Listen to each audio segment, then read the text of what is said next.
Olá, muito boa tarde. Em cada sexta-feira o programa Eclésia analisa os textos da Bíblia que são lidos nas missas de domingo. É o que vos propomos nos próximos minutos, no diálogo com o Padre João Lourenço, diretor da Faculdade de Teologia da Universidade Católica Portuguesa, e Juan Ambrósio, professor de Teologia na mesma faculdade. Muito boa tarde e obrigado por estarem neste programa. E votos de bom ano novo também, de felicidades. Obrigado, igualmente. Para este ano. Vamos comentar as leituras que são lidas nas missas deste domingo, domingo da Epifania do Senhor. Padre João Lourenço, que celebração é esta que a liturgia propõe? Pois, antes de mais, também votos de um bom ano para todos aqueles que nos acompanham e que estão presentes e para os seus familiares. De facto, neste domingo nós celebramos a festa da Epifania do Senhor. A palavra Epifania, como certamente os nossos telespectadores já conhecem, significa manifestação, revelação do Senhor. E está associada a uma tradição bíblica de que o Messias não seria apenas um salvador para o povo de Israel, mas seria também uma luz, um astro para todos os povos. E a construção, vamos dizê-lo assim, a construção teológica à volta desta festa procura exatamente mostrar que há uma centralidade em Cristo, para ele caminham os povos e que dele recebem luz para uma transformação de vida e de projeto. Além disso, esta festa é uma festa muito importante na tradição cristã, provavelmente mais vincada, mais assumida nas igrejas orientais, ou seja, nas igrejas do Médio Oriente, nas igrejas ortodoxas, menos na igreja ocidental, onde o Natal assumiu muita mais relevância, muito mais importância e centralidade do que esta festa. Ao contrário, no Oriente é exatamente esta a grande festa da revelação do Senhor. Porque, de facto, ela representa a celebração desta esperança, desta expectativa de que Cristo, o Salvador, não veio apenas para o povo de Israel, embora também tenha vindo para o povo de Israel, mas veio para todos os povos.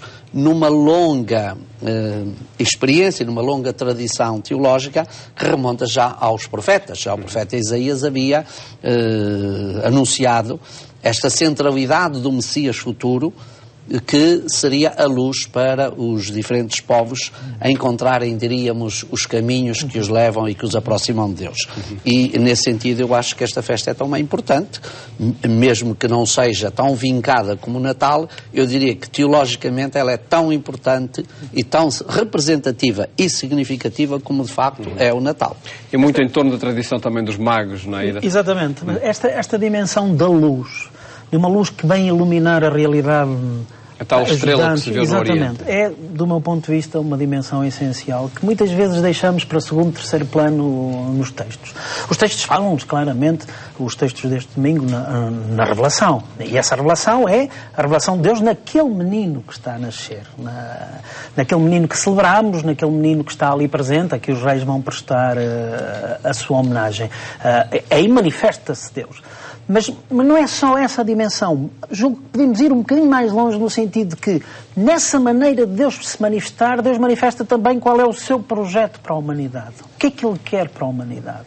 E esse querer de Deus é que deve ser a luz que ilumina os nossos passos. Dito de outro modo, aqui duas notas que me parecem fundamentais. Primeiro, esta primeira nota de que é no humano, no profundamente humano que Deus se vai manifestar. Não é nos grandes acontecimentos, em coisas espetaculares, em pessoas VIPs, não. Ali no segredo de uma gruta, no meio de pastores, gente insignificante, até se calhar menos do que insignificante, porque eram vistos com maus olhos, não é? É aí que acontece o mistério de Deus. Talvez uma primeira interpelação para nós. Estamos à espera nos nossos dias de alguém que nos venha salvar, de algum grande acontecimento que mude estamos no início do ano, alguma coisa que mude, que nos faça pensar. Se calhar o desafio é que nas coisas normais da vida, no profundo do humano, naquilo que é o nosso viver o dia a dia, que aí tenhamos a coragem de começar a introduzir aquelas dinâmicas que vão construir um futuro diferente. Isso parece-me. E a segunda nota, deixar que este projeto de Deus, aquilo que Deus quer para a humanidade, e que é a dignificação da humanidade, de toda a humanidade, seja o critério para a construção deste ano que agora estamos a estrear, não é? Ou seja, que vejamos aqui uma indicação para nós cristãos e para os outros de que há um caminho que temos que construir e que esse caminho não pode andar à volta dos critérios económicos e financeiros, mas que o critério primeiro tem que ser o ser humano. A dignidade e a promoção dessa dignidade deve ser o nosso primeiro critério na construção do futuro. Parece-me claro que estes textos ajudam-nos a isso. Vejamos de que forma é que nos 3 textos que se discutem neste domingo essa mensagem passa. Desde logo, a primeira leitura, Padre João Lourenço, um texto de Isaías, no capítulo 60, o que representa a cidade de Jerusalém nesta temática da manifestação de Deus. Este texto do profeta Isaías tem um enquadramento histórico importante, porque quando o profeta fala de Jerusalém, no fundo está a falar algo mais do que aquilo que nós nos habituamos a designar como cidade. Aqui a Jerusalém é o novo povo de Deus renascido, regressado do exílio da Babilónia, que vai refazer a sua vida. E que esse povo, naturalmente, animado pela esperança e pela força que lhe vem da libertação do exílio, constrói a sua vida a partir exatamente de Jerusalém. E por isso este texto, no fundo, é um cântico de exaltação à comunidade judaica de Jerusalém no pós-exílio, porque ela há de ser também ela luz, porque vem purificada, vem transformada, vem renovada por uma experiência dolorosa de 5 décadas, e que agora, ao instalar-se ali, vai ser como que atrativa, exemplar, vai servir de núcleo agregador de todos quantos ficaram na Terra e que agora são convidados também a renovar as suas vidas. E isso, no fundo, por isso é por isso que o texto várias vezes alude exatamente a esta luz, a luz para a qual vão caminhar outros povos, como disse, são, antes de mais, os judeus que tinham ficado na terra, que não tinham ido para o exílio, aqueles que eram do exílio, que vêm naturalmente rejuvenescidos, renovados, e que agora aí vão estabelecer uma nova vida, que se espera que de facto seja um marco, um ponto central para atrair todos os povos. De facto, Jerusalém é uma cidade que sempre foi associada à luz. Aliás, o nome natural da palavra era a cidade do Deus Sol, Jerusalém, a cidade do Deus Sol, porque de facto é uma cidade que tem... Nasce o sol e logo se vislumbra em Jerusalém, o sol põe-se exatamente, não há sombras, é uma cidade marcada pela luz, com uma grande luminosidade. E, portanto, a simbologia da luz adequa-se muito bem, quer dizer, pega-se na luz que existe na cidade e transforma-se numa dimensão espiritual, numa dimensão orientativa, numa dimensão de exemplaridade, e, portanto, Cristo é a nova luz que vem. E, portanto, este texto é tomado do profeta Isaías exatamente para simbolizar toda esta centralidade, partindo da simbologia da luz, para mostrar que Cristo é a nova luz. A simbologia da luz é, de facto, interessantíssima, até porque aparece aqui quase que paradoxal. Ergue-te, Jerusalém, e se iluminada, que a tua luz desponta e a glória do Senhor está sobre ti, enquanto a escuridão envolve a terra e as trevas densas cobrem as nações. Portanto, esta ideia da escuridão e das trevas, muitas vezes nós e os nossos contemporâneos sentem, não é? Neste mundo vivemos algumas trevas, alguma escuridão, não sabemos bem para o que é que o futuro nos reserva. Pelo menos falta orientação. Exatamente, e essa é a pergunta. Para onde é que vamos? Para onde é que vamos com isto que estamos a ver acontecer em vários sítios? Para onde é que vamos? Essa é a pergunta que muitas vezes desponta. Em todo caso, eu acho que ela devia ser formulada de maneira diferente. Não tanto para onde vamos, mas acrescentar-lhe uma palavrinha e perguntar para onde queremos ir. Porque se dizemos para onde vamos, parece que nos deixamos levar pelas coisas. Elas também nos conduzem, não é? Mas teremos que ser nós mais a conduzir as coisas. Portanto, esta questão do para onde queremos ir, a mim parece-me fundamental. Pensarmos com tranquilidade, com serenidade, todos em conjunto, verdadeiramente, que futuro queremos construir. E não simplesmente deixar que o futuro nos construa a nós. Ora, esta luz, revelada naquele menino que acabámos de celebrar, essa luz que revela não só Deus naquele menino, mas que revela o horizonte da humanidade com que Deus nos cria, essa é que deve ser a luz, para dizer para que sítio queremos ir. Ou seja, é esta a humanidade que queremos construir, é este o mundo que queremos construir, onde o ser humano possa verdadeiramente ser feliz e realizar todo o ser humano. Parece-me aqui, de facto, um desafio numa enorme. Dinâmica comunitária, numa dinâmica comunitária, no bem de todos. Veremos isso claramente na segunda leitura. Um desafio enorme feito aos cristãos neste início de ano. E todo o ano e em todo o tempo. Sempre. Passemos então a essa segunda leitura da Carta de São Paulo aos Efésios, no capítulo 3. Que universalismo é aqui afirmado, Padre João Lourenço?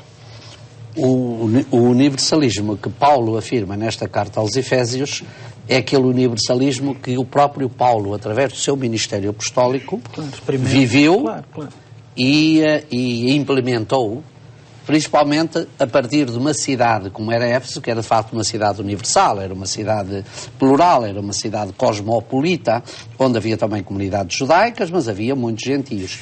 E a grande parte, eu diria a grande fatia dos convertidos e daqueles que constituíam esta comunidade cristã de Éfeso eram naturalmente pagãos, ou seja, não judeus convertidos à fé em Cristo.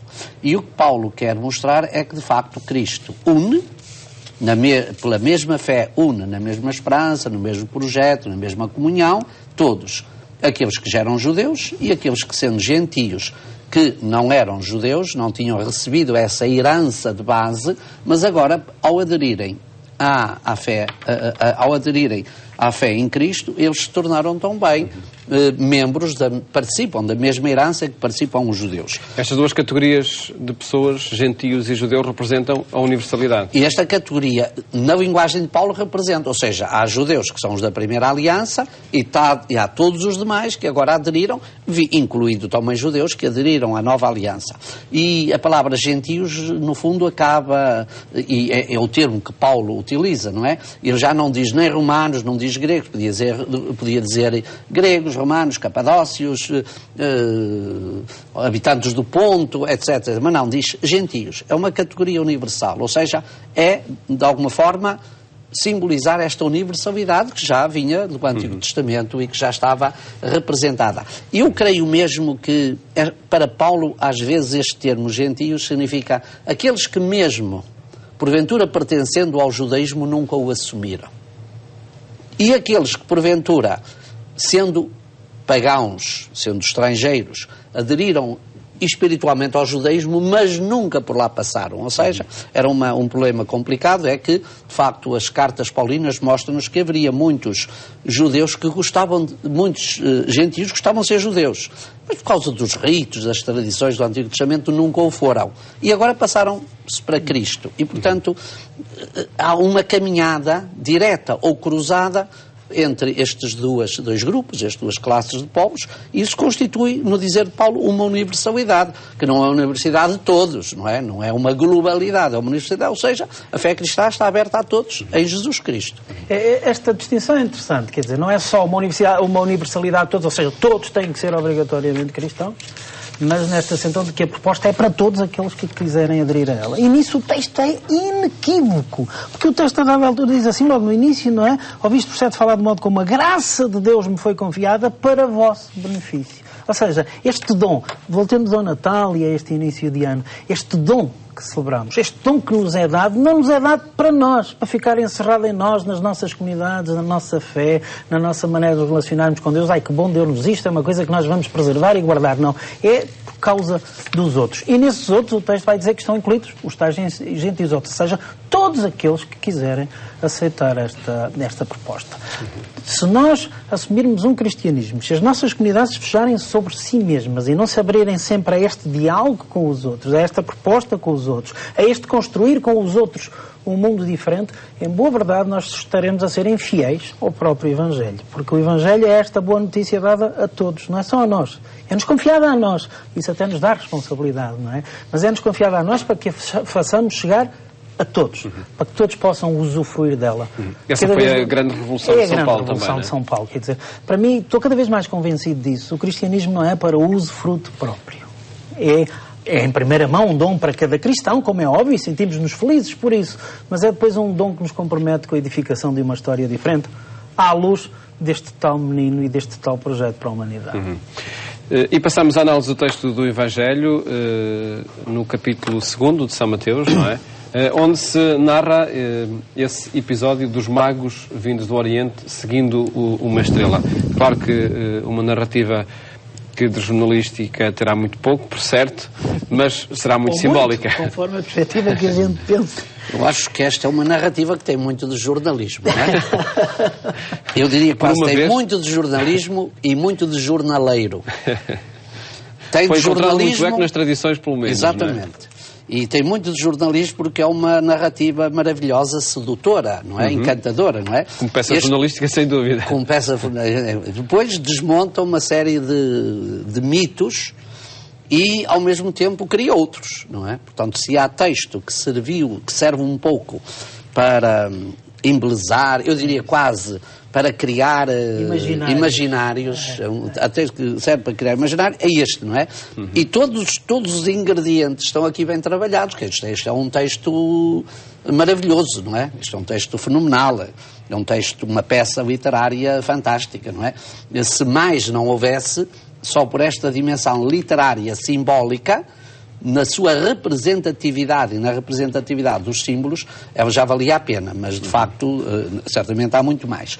E este texto tem por base uma tradição judaica, veterotestamentária, muito presente, que remonta ao livro dos Números, capítulo 23, 24, que é o chamado Oráculo de Balaão, que diz que há uma estrela que brilha no Oriente que há de guiar o povo de Israel. Essa estrela, que depois é assumida tão bem como a estrela de David, portanto, o Antigo Testamento tem todo, eu diria, tomando uma palavra, tem todo um estrelado, não é? Tem todo um estrelado e há sempre muitas estrelas que é sempre a mesma estrela. E essa estrela é identificada como o Messias, como a luz, não é?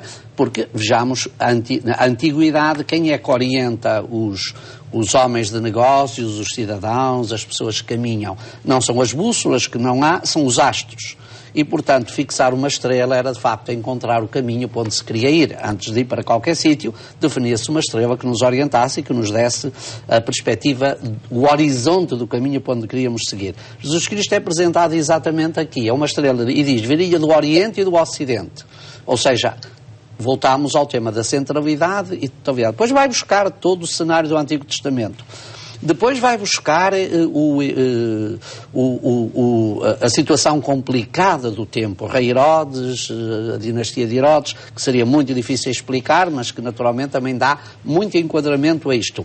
O distanciamento dos herodianos da família de Herodes face à tradição judaica. Eles não sabem de onde é que vem o Messias, porque eles desconhecem, eles pertencem a outro poder, não é? Então consultam os sábios para procurar, não é? E depois as figuras dos reis, não é? Que não são apenas imaginários, são representativos, não é? São figuras de magos, magos para dizer que são aqueles que procuram a verdade, aqueles que andam à busca, aqueles que demandam sem cessar a verdade, e muitas vezes a verdade passava exatamente pela interpretação dos sinais, não era a verdade aritmética, nem a verdade filosófica do mundo grego, era no fundo a verdade dos símbolos, das interpretações. Portanto, o autor juntou isto tudo para apresentar um relato que naturalmente não pretende ser um texto histórico, pretende ser acima de tudo um texto que vai buscar fatores de natureza histórica, porque eles estão lá. Negá-lo é uma prova de ignorância, não é? É uma estupidez natural. Portanto, há aqui fatores históricos muito importantes do mundo de Herodes, a complexidade desse mundo, das tradições que regiram à volta de Herodes, que são terríveis, que foram funestas para o povo de Israel, e o sentido libertador, até porque, e esse sentido libertador termina, diz, depois de encontrarem o Senhor, voltaram à sua terra por outro caminho. Que coisa maravilhosa. Encontraram uma nova forma de estar na vida. Encontraram um novo horizonte, encontraram um novo sentido. Abriram-se a um novo sentido, um novo prospecto de vida. Surgiu, claro, portanto, acho que é de facto de uma riqueza única este texto. A partir de um sinal da estrela, que foi a partir de um sinal, é muito interessante isto, esta indicação de orientação, não é? Orientavam-se pelos astros e, portanto, esse é o sinal que eles procuram. De facto, o texto é lindíssimo e tem populado a nossa imaginação ao longo dos séculos, todos nós nos lembramos exatamente o mundo à volta dos reis, não é? Eu lembro bem disso na minha infância, portanto, tenho bem isto presente. presente. Mas eu gostaria de destacar aqui uma outra nota que me parece muito importante e que está subjacente no texto. Eles são reis, magos, mas reis, senhores dos seus territórios, e, porque estão à procura, dispõem-se a sair da sua zona de conforto e de segurança. E ir procurar. Esta ideia de um rei que vai procurar um rei que seja mais rei que ele já é algo estranho, não é? Ou seja, eles que estão em territórios onde exercem o poder, onde têm o seu conforto, a sua segurança, onde as coisas estão no seu lugar, pelo menos para eles, talvez não tanto para o resto do povo, mas para eles sim, são homens sábios, pensamos que justos, e portanto talvez teriam também essa preocupação com o seu povo. Bem, mas em todo o caso eles dispõem-se a sair das suas zonas de segurança e de conforto para porem-se à procura. E vão à procura desta estrela, e vão sentir essa estrela procurando aqueles que lhes dê, de facto, o sinal para eles depois escolherem outros caminhos, outro itinerário. O desafio aqui é este. Seremos nós capazes, como comunidades crentes e cristãs, de estar atentos a estes sinais dos tempos? E sair das nossas zonas de conforto e segurança em relação à procura desta estrela. O Papa Francisco, com outras palavras, diz isto e estamos constantemente a ouvi-lo falar nestas zonas de sair desta nossa autorreferencialidade e irmos para as periferias. Foi isso que estes homens fizeram. Saíram das suas zonas de autorreferência e foram às periferias. E esse é um dos desafios à comunidade crente hoje. Acho que é também isto que celebramos na Epifania, quando será a revelação de Deus também nesta dimensão de chegar a estas periferias para que este menino possa ser um menino manifestado a toda a gente. Esperemos que nesta festa o celebremos assim, muito rapidamente. Sim, muito rapidamente. Eu acho que, no fundo, a festa da Epifania passa por aqui. Não apenas descobrimos Jesus, claro, mas no rosto de Jesus descobrimos o verdadeiro rosto de Deus.